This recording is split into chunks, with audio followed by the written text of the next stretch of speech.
서울, 경기도 수도권에 좋은 물건이 급매로 나오는 경우는 없다. 이거.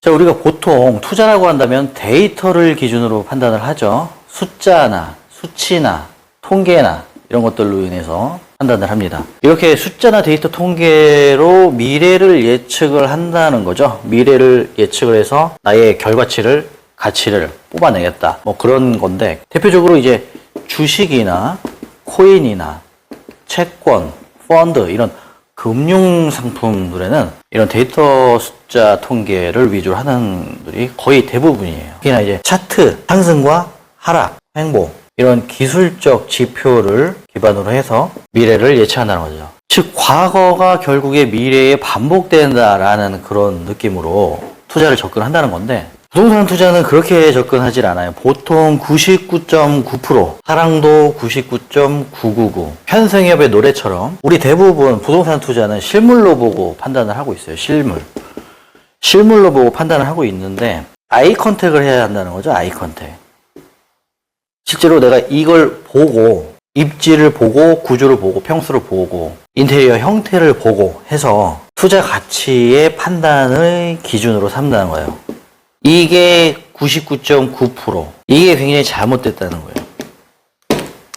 잘못된 거죠. 자, 월천대사가 누누이 말씀드리는데 2대8의 법칙이라는 것이 있어요. 자, 2%가 나머지 8을 견인하고 통제하고 간섭하고 규율에 따르게 만들도록 하는 거예요. 자, 2대8이라는 것은 2가 소수고 8이 다수죠. 소수가 다수를 지배하고 외형적으로는 다수가 소수를 지배하는 것처럼 보이지만 사실은 다수에 우리가 속하면서 그 군중 심리 속에 안정감을 찾는 것 뿐이지, 실제로 움직이는 것은 소수가 컨트롤하는 그 방향에 따라서 움직인다. 이렇게 말씀드릴 수가 있습니다. 그래서 이런 식으로 우리가 투자를 접근한다 그러면은 이 8, 즉 실물로 판단하는 99.9%의 대중과 크게 다르지 않다. 2대8의 법칙에 2가 되어야 한다.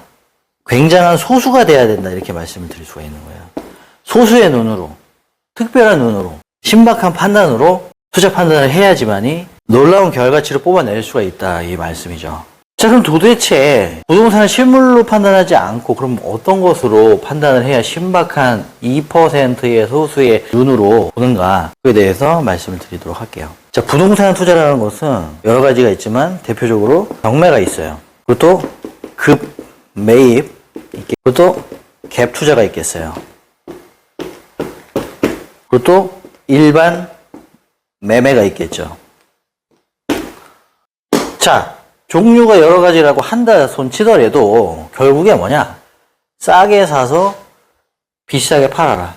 또 싸게 사서 비싸게 팔아라. 이거를 계속해서 이제 반복한다는 거죠. 반복을 하면 어떻게 돼요? 자산이 이제 축적이 되겠죠. 축적이 되면 그걸로 더 크게 눈두덩이 불어나는 것처럼 그렇게 하는 거예요. 복숭아뼈에 사서 무릎에 팔고, 무릎에 사서 어깨에 팔고, 이런 거 법칙을 다 적용할 수는 없어요. 그냥 시세보다 싸게 사면 돼요. 시세보다 싸게 샀어요? 비싸게 파는 거는 그 기준이 없습니다. 지금의 시세보다만 비싸면 돼. 욕심을 부릴 필요는 없어. 왜? 하루 이틀 할 거 아니기 때문에. 그죠? 우리가 원투데이 하고 끝낼 거 아니잖아. 계속 하는 거예요, 계속. 근데 투자에 문제점이 있습니다. 투자에 한 가지 맹점이 있는데, 사람으로 치면은 동맥경화 같은 게 있어요. 동맥경화. 피가 잘 돌다가 어느 한순간에 딱 막히는 경우가 있어요. 이게 주식이든 코인이든 부동산이든 채권이든 펀드든 뭐든 간에 다 똑같아요. 다 똑같아. 어느 순간에 딱 막히는 순간이 와요. 대출이 막히든 매도가 안 되든 공실이든.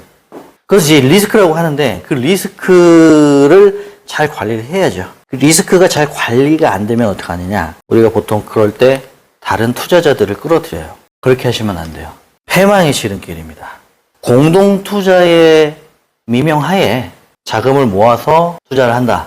자, 개인이 혼자 싸게 사서 비싸게 판다고 해도 당장에 이렇게 얼마 크게 남지가 않아요. 근데 다수가 모여서 공동 투자를 해서 발목까지 사서 허리에 팔고 이런 것을 몇 번이나 반복할 수 있으면 우리가 하나의 자그마한 식당을 동업을 해더라도 트러블이 생기죠. 근데 다수가 하나의 물건을 모여서 투자를 한다?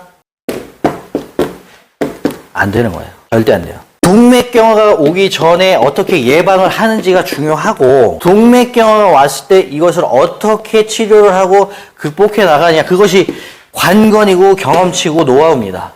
그것을 월천대사TV가 확실하게 꿰고 있고 그렇게 풀어나가고 있습니다.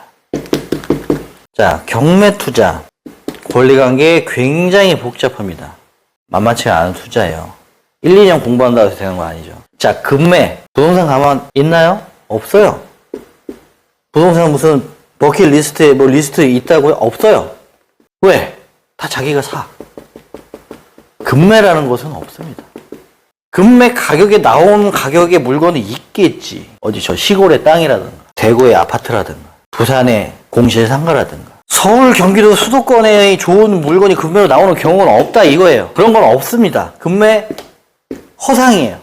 자, 갭투자. 갭투자는 좀 발품과 성품을 팔면 있습니다. 갭투자 할만해요. 지금처럼 전세 사기가 이슈를 엄청 때리는 상태에서는 쪼그라든 수요 심리 상태지만 이럴 때 오히려 적극적으로 하는 것이 좋다. 자, 일반 매매가 있다 그랬죠. 일반 매매.